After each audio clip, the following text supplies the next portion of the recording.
Alors maintenant, on va travailler sur un exemple que vous retrouvez dans votre cahier bleu, la tâche envahissante. Vous devriez l'avoir déjà eu.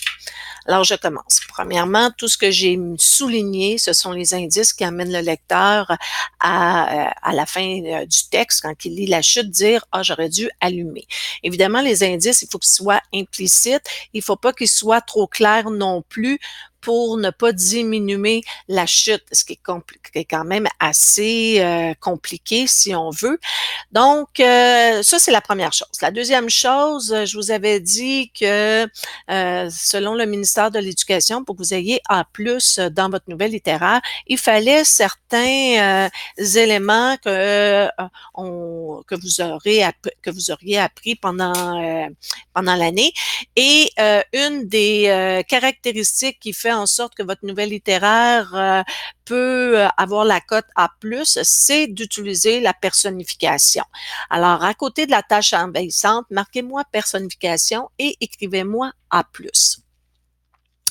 Tout ce que j'ai mis en violet, ce sont les émotions, les sentiments et les états d'âme du personnage au fil des paragraphes.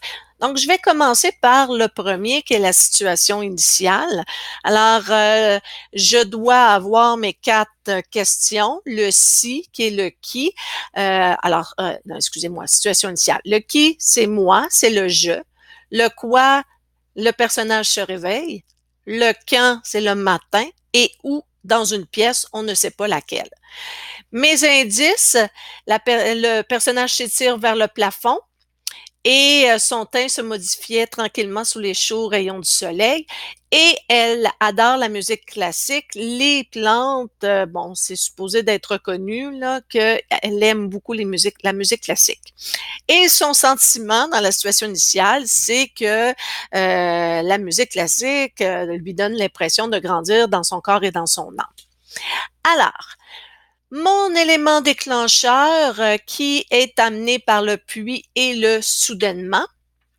Alors là, elle voit une tache qui est ronde, verte et brune. Indice, un peu boursouflé. Indice, parce que les plantes peuvent avoir ce genre de taches-là. Et vous avez son émotion, son état d'âme qui est modifié par l'élément déclencheur. Donc, c'est le fait qu'elle est inquiète. Ma première péripétie, alors quand vous allez écrire votre nouvelle littéraire, vous devez avoir vous devez avoir 2 péripéties. Alors, 3e paragraphe, mes indices, c'est que on parle des limbes, qu'elle a des petits qui poussent, alors c'est les repousses, et qu'elle reste terre à terre enracinée. Son état d'âme, son émotion, c'est qu'elle elle panique et elle ne comprend pas ce qui lui arrive, donc pensée négative.